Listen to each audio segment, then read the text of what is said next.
everybody, welcome to Garden Time with Belle. Have you ever gone to your local plant nursery and become so excited about the plants that you just grab the plants that you like and then you bring them home and figure it out later?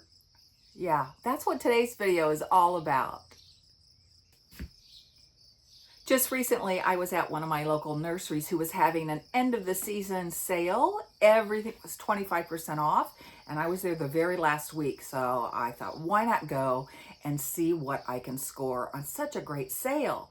I didn't have a whole lot of things on my list. I thought, just go, show up. If it speaks to you and you love it, get it, and then figure it out later, which is precisely what ended up happening. I did have some things in mind. I wanted to grab some hostas. I've got a little hosta bed here that I'm devoting to my late mother-in-law, who was an amazing hosta grower. In fact, Maggie's garden. Maggie, I think she ended up with probably about 100 cultivars of hosta. What I was looking for were hostas that were on sale and were really light in color. I've got a lot of darker hostas in this bed, so I was lucky and found some hostas. I was also after some blue plants, just annuals. I have a bed called my work in progress bed, and I've showed you that before. I have some Limelight Prime hydrangeas that are brand new this year. They're in the back. And then I have filled in with a variety of annuals, some that I grew from seed that are in varying shades of pink. And then I thought, I need some blue. So I thought, why not get some salvia, something with a more upright habit. And I found two different kinds of salvia. In fact, one kind I'd never even heard of, and it is a stunner. So that was a really good score. Let's see, what else was I after? Oh, I know. I'll show you here in just a minute when we get out there and get to planting. I had a couple of pots outside of my greenhouse at the entrance, smaller pots, and I had purchased what looked to be super beautiful euphorbia. I think the variety I found was Diamond Snow euphorbia. And when you see it in a minute, it'll explain it. One of my euphorbias looks perfectly fine. The other one is dead. I have no idea why. They got exactly the same conditions. Same pot, same soil, same location, same amount of watering. Sometimes that just happens. In fact, I was talking to my girlfriend who went with me on that particular shopping spree. She got some Diamond Frost or Diamond Snow euphorbia, same plant I did. And I was at her house last week and we were doing a little walkabout in her garden, and same thing. So there was something wrong with a few of those plants because her plant completely died as well, and she took really good care of it. So I don't know. Sometimes that just happens for those pots. I'm actually going to pull out the good euphorbia and replant it somewhere else. And I found a hanging basket with my favorite Proven Winners Super Tunia Vista petunias, and the hanging basket has two plants in it. So I'm going to separate that hanging basket into two plants and pot up two pots with Super Tunia Vista Bordeaux. That'll go with my purple theme. What else did I score on? So I really didn't have plans for anything else, but I ended up coming home with some more stuff. Came home with some tower basil. They had loads and loads of basil there, and it was funny. I was talking to the owner in that particular area of the nursery, and I said, wow, look at all this basil. And he's like, yeah, I think I overplanted. He said, last year we ran out of basil, so this year I might have gone the other extreme. And so they had these gorgeous basil plants just packed full into this one space. And supposedly, I'd never grown this kind, but they have a towering habit. They grow up and bush out. And I thought, I could never have enough basil. Number one, because I love to cook with basil, but number two, I grew some basil from seed, and my little basil plants, even today in the vegetable garden, are about this big. So I thought, they'll eventually grow, but I'm going to get some instant basil by popping these in amongst my tomatoes. So that's what I'll do today as well. And let's see. Oh, lemongrass. I forgot. Last year I grew lemongrass. I didn't grow it from seed, but I grew it, and I use it a lot in Asian cooking and Indian cooking, and it did great for me. In fact, at the end of the season last year, I harvested a bunch of lemongrass and froze it. And I've been using it all winter long in soups and stir-fry dishes. And so saw that lemongrass, grabbed me one of those. And then the last thing is kind of funny that I bought, and I'll show you the plants here in just a minute. I thought I was buying some beautiful variegated like ornamental grass, and it ended up when I got home and read the tags closely, it's yucca or yucca, which loves dry conditions. The good news is it is deer resistant. Hot and dry conditions. Well, a lot of my beds are on drip irrigation, and I don't really have a hot, dry location. So, yeah, I've got 4 of them, and I found a place for them, and I'll show you where they're going to go later when I get them in the ground. So that is today's project, is sharing with you the purchases that I made on that wonderful end of the season sale and how I'm going to use them. They're going to go in lots of different parts of my garden. So I thought I'd just bring you along. I've got to get them in the garden today. And so let me turn the camera around and let's get started. The only plant that I purchased that is going in a pot would be the Supertunia Vista Bordeaux. So I think I'll pot that up here in the greenhouse in those 2 pots, let you see that. And then everything else I purchase is going to go in the landscape, either in my raised bed garden or around the south side of the house that gets plenty of sun. I thought I'd show you the Supertunia Bordeaux, where it's going to go. So remember I was talking about this euphorbia. 2 identical plants, identical pots, identical conditions, and look at this beauty, and look at this one. Like, what in the world? I cannot figure out what happened. And then look at this one. Oh my goodness.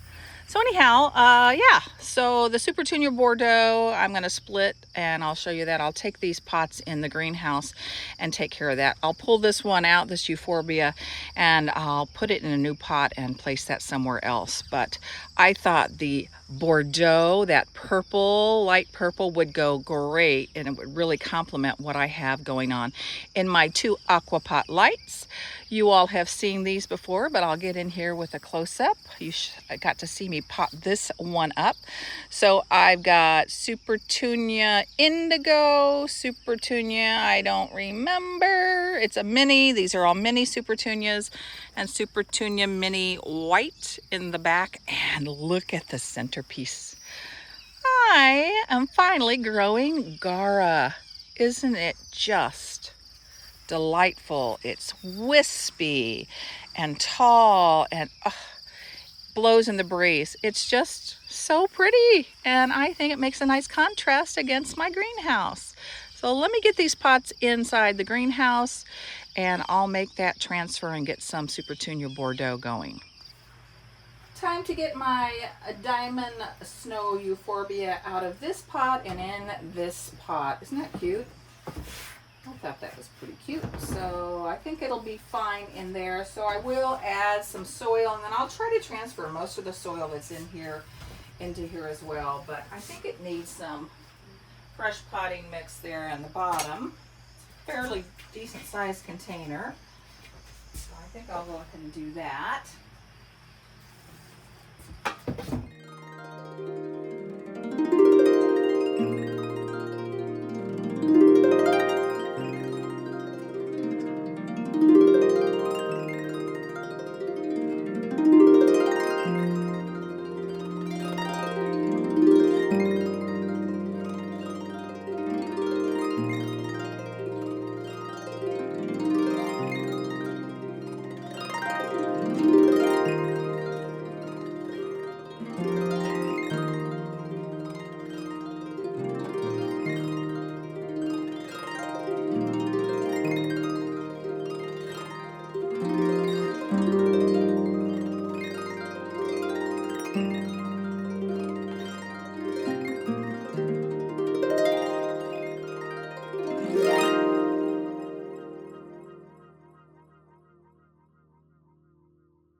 I've got my Supertunia Vista Bordeaux hanging basket here, so I need to take the hanger off, get in here and see how many plants really are in here. I know the nursery store owner said they put at least 2 in all their hanging baskets, so we'll see when I get this uncovered.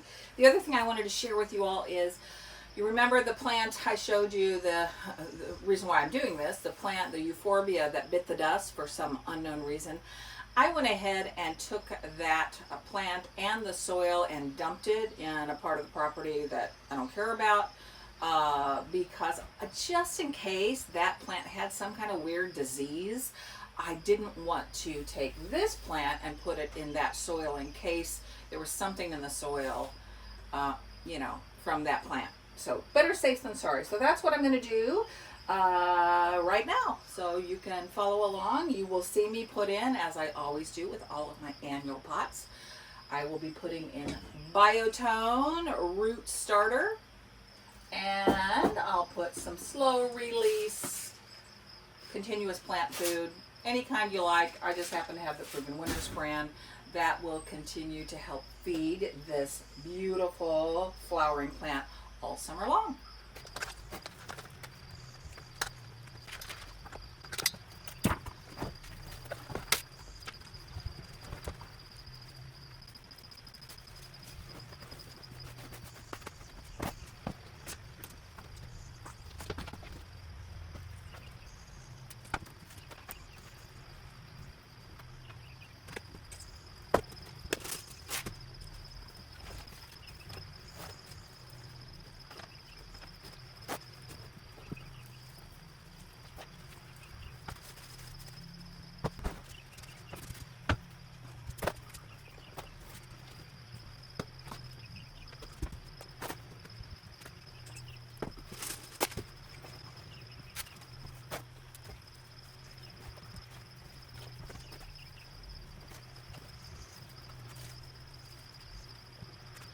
All that's left to do on these Supertunia Bordeaux pots is to give them a drink, water them in, but don't they look pretty next to my other purple and white Supertunia Vista series? They are a little scraggly right now, but if you know anything about these Supertunia Vistas, you know they are vigorous, hardworking plants that within a couple of weeks, they will really be taking off and filling in this space nicely. So need to give them a drink, and then I got more plants to plant. Not a bad day in the garden.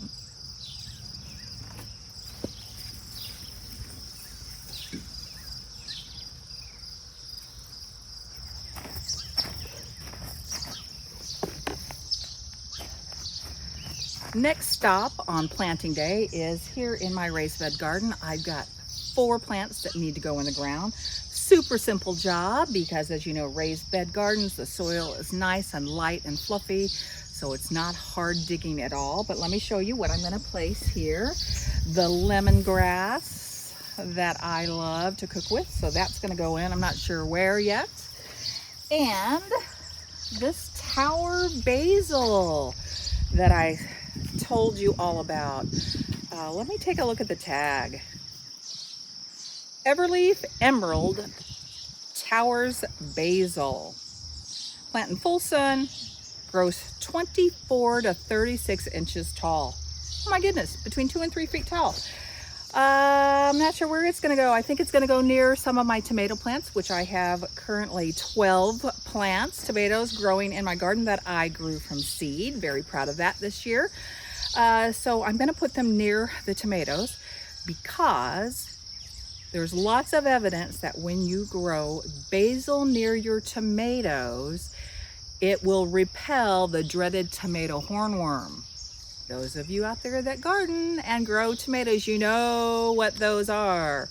They are these very hungry caterpillar stage that can defoliate your tomato plants in no time and eat on the tomatoes. So I'm going to give that a try this year. I've already got some of my little baby basil that I grew from seed planted, which I'll show you a close-up in a minute. But I'm going to go ahead, you can never have enough basil, I'm going to go ahead and pop these babies in somewhere. So yeah, so I better get to it. Last thing, very easy. Need 2 things for the job. Biotone starter fertilizer, which I always use. As you know, you're probably tired of me telling you about it, but I'm telling you, it is a game changer. Your plants will love you for it. And my Hori Hori garden knife spade. So yeah, that's what I'm gonna do next.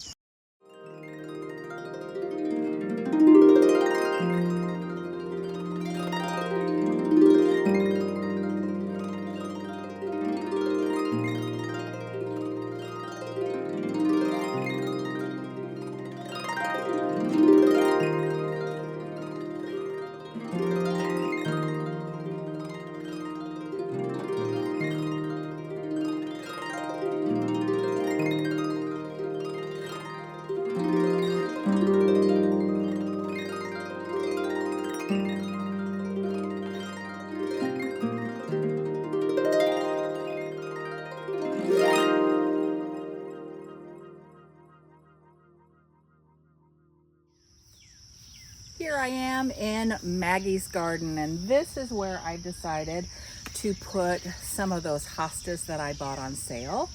I'm going to be planting the what they call the fire and ice hosta. Let's see what the specs are on this beauty. Of course, loves shade, well draining soil, height 20 inches, spacing 24. So it doesn't get massive. I bought 3, and let me see if I can bring it in closer for the camera to see how gorgeous. I wanted something that was lighter, and so it's got this creamy interior and it's edged with that beautiful green. I think that that's going to add some pops of light in this shady spot. The other thing I thought I would share with you all about this particular spot is that we don't have a lot of shade on our property. We don't have a lot of trees up close to the house. We have trees far off in the distance. And, you know, so I don't have a lot of places to plant shade-loving things like hostas.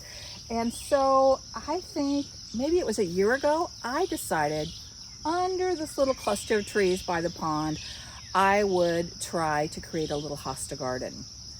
It's a big risk planting this far away from the house because we live on 10 acres and we have all kinds of wildlife. And so for a while, all the way around these trees, my husband put up fencing just to kind of keep deer out or whatever. And we didn't have too many problems. And so I took the fencing down about, I would say, probably 2 or 3 weeks ago. And of course, I'm in my garden every day, so I check it.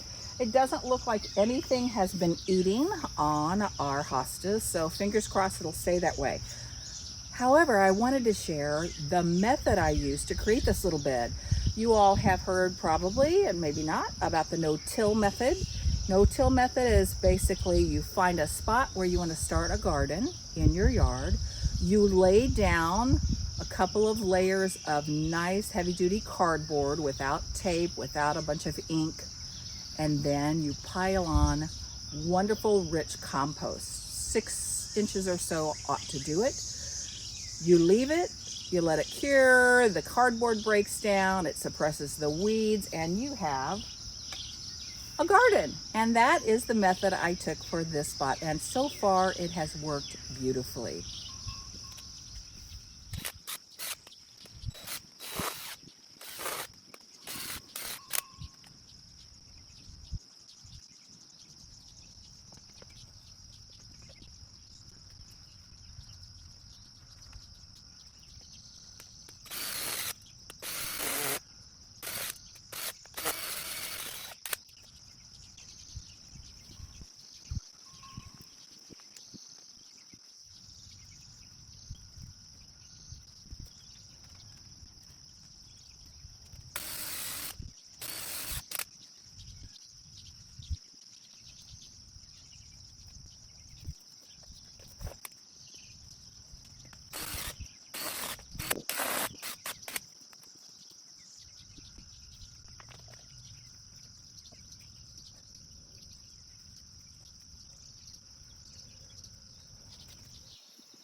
got those 3 fire and ice hostas planted into Maggie's garden. They just bring such a brightness to a dark, shady space and add some variety with all the other hostas that I've got going in this space. So hoping that they're gonna do well here. I think they will. You notice I used my power auger today. Sometimes I like to use that in spaces because it is just so much easier than me being on my hands and knees with the trowel.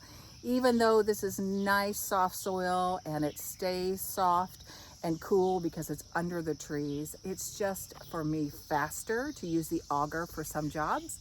I've got about 10 more plants to get in the ground, and this spot, my work in progress bed that I've shared with you all before, is going to get some amazing blue salvia and 2 different varieties that I scored recently on that shopping trip. But let me tell you what's already in this bed. So in the back you can see I've got 3 Limelight Prime hydrangeas. They're brand new this year. I just planted them, I think, in early April. They're going to be the stunners. They're going to be the big backdrop shrub. They'll get about 5 to 6 feet tall and about 4 to 5 feet wide, and they're just going to be lovely. But you know, they take a while to get going, like most beautiful perennials do, but I'm really proud with how they're looking so far. Anybody that knows about hydrangeas knows that typically they put on their big panicle blooms, and really they start to take off later in the summer into fall. I will get a picture of the Limelight Prime hydrangea and I will put it up on the screen for you all to see what these 3 shrubs are really gonna look like when they get to maturity.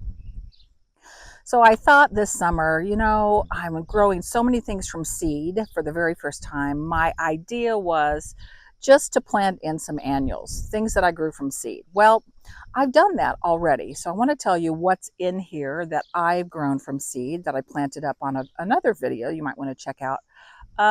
So let's see, in between the Limelight Prime hydrangeas, I have some celosia. Asian Garden, I believe. They'll send up pretty pink spiky flowers that are sort of variegated. They have varying shades from bright, deep, dark pink to light pink on them. Never grown them before, but wow, they did great growing from seed. So there you can see them dotted by the hydrangeas. And then what you probably can't see are some of my other little baby seedlings. Some Gomphrena, that's also pink. That's in there. And I tried my hand at growing some, I believe it's Victoria Blue Salvia. The seedlings are still like this tall. So I'm going to inject this pink, shades of pink garden with some beautiful blues. So let me show you what I am going to put in. First, I have, this is salvia, and this is an annual salvia. Isn't that, I mean, gorgeous. Let me share with you a little bit more. So this is the Mystic Spires Blue Salvia. Very common. I've not grown it, but it's pretty popular. Let's see, 6 hours of sun each day, water medium, spacing 12 to 18 inches, and the height gets between 18 and 24 inches. So that's going in. So isn't that just glorious? I mean, look at that. Wowzer. Super pretty. So that's going in. And then I came across a salvia I had never seen before, and I don't know where I've been all these years. So let me show you that salvia. Oh, I hope you can see how gorgeous this plant is. This is also considered an annual. For those of you that live in very warm climates, it might act as a perennial, but probably for my Zone 6 Mid-Missouri garden, it'll be an annual. And it is called Black and Blue Salvia. Look at the electric blue flowers. And why it's called black and blue is the calyxes that hold the flowers are a very, very dark blue, almost black color, which is spectacular. I just think it is gorgeous. So let's look at how it's going to grow. Again, it's sun loving. 6 hours of sun a day. So I think, I'm going to be pushing it. It'll get 6 hours here. It might appreciate some shade in the afternoon. I don't know, but we're going to try it anyhow. Let's see. Spacing 36 inches, height 36 to 48 inches. That's 3 to 4 foot tall, you all. I'm doing garden math again. Aren't you impressed? Yeah, so these babies get big, and that's going to be great because look at the gorgeous color. Anyhow, so I'm kind of pushing the envelope here. I've never grown this particular variety of salvia before, but I think they're going to be okay out here, even though it's east facing. Like I said, I think it's going to get enough sun to do just fine.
I got my salvia in the work in progress garden, but I had to come under, I'm standing under a tree right now in the shade because it's so warm here today. I mean, hot and humid. Ugh, not the best to work in, but my camera got overheated. So I had to go inside and let the camera cool off and me cool off a little bit. But here I am. I wanted to finish up with you and just tell you a little bit more about this garden bed. As you saw when I was using my auger, I got into a lot of nasty wet clay soil.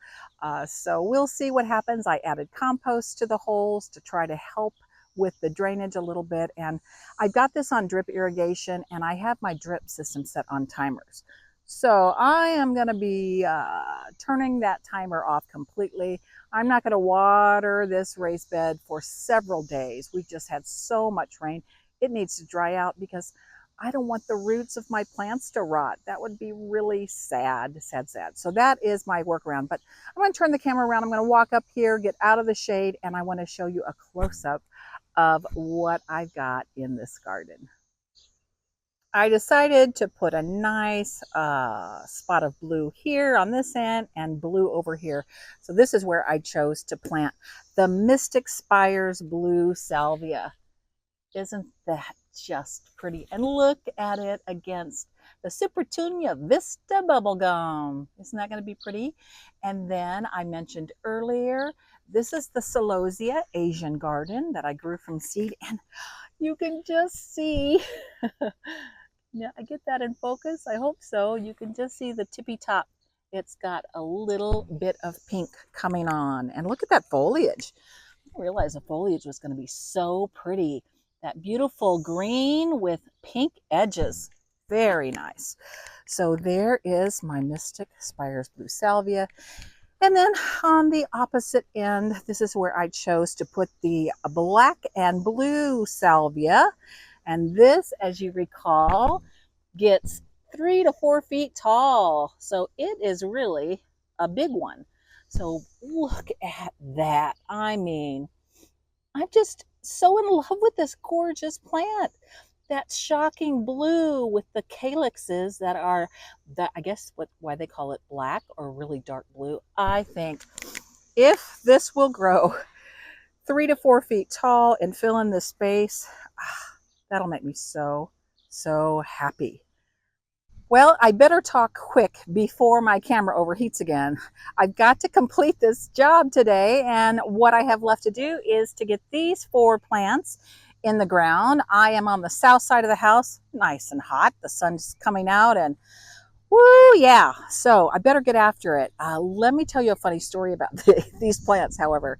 So when I went to that amazing sale at the garden nursery the other day, I was towards the end of my purchases and I was in one of their hoop houses and I saw this gorgeous foliage. And what I had intended to purchase were some ornamental grasses, something I have no experience with in the garden, but I thought, I want something with some variegation, dark and light in the leaf structure. And so that's what I thought I had purchased. Well, I have purchased actually yucca or yucca called Color Guard Adam's Needle. And let me bring it in so you can see. I'll get it close to the camera, hopefully, so you can see why I fell in love with this. I mean, just look at this foliage. Chartreuse in the center, dark green on the edges, and it puts up a big, huge, beautiful white flower. But this isn't really what I had intended to get. And so, yeah. What to do, what to do? Well, I wasn't going to take them back. I mean, they're so pretty. I have never grown yucca before, but you know, I try stuff all the time that I've never done, and this is going to be one of those times. And I discovered, as I did a little research, that these need a sun to part shade. They get 2 to 3 foot tall. It says spacing 15 inches, but I don't know. I looked this up online, and it acted like these things were going to get a lot bigger. So the other thing it says is it does best in light, well-draining soil and on the dry side. Well, that's why I'm going to put them here, because I don't have any drip irrigation in this area. Faces south. So I think that's the way that I can make sure they're relatively dry. So the other thing I am thinking about that I'm not really looking forward to is this bed was never intended for plants. Actually, it was sort of here when we came, and when my son put in some perennials and shrubs and trees for me a couple, 3-4 years ago, I asked him just to run landscape fabric along here and pile mulch on top, because I was never intending to plant anything here. But I got these 4 yucca, so they got to go somewhere, and really, this is the best place, I think, for them. And so I'm going to probably get my razor knife out, and I'll have to move the mulch and cut an opening in the landscape fabric that's underneath to get them in the ground. I mean, it's not that hard of a job, but, you know, again, landscape fabric to me provides a wonderful, wonderful weed suppression, especially for a place that you don't intend to grow anything in, but it's not just bare earth. You've got, you know, a whole line of mulch just to make it look a little bit prettier. So yeah, that's what I need to do. Better get after it before the camera overheats and I overheat. So last plants to go in.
Well, it's time to wrap things up for the day. I am so happy that I got to take you along with me as I got so many plants in the ground.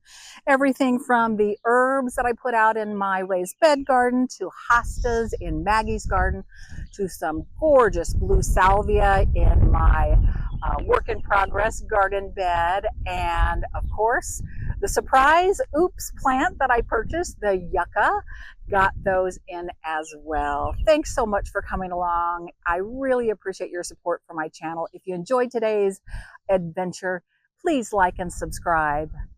And as always, I hope wherever you are, it is a happy gardening day.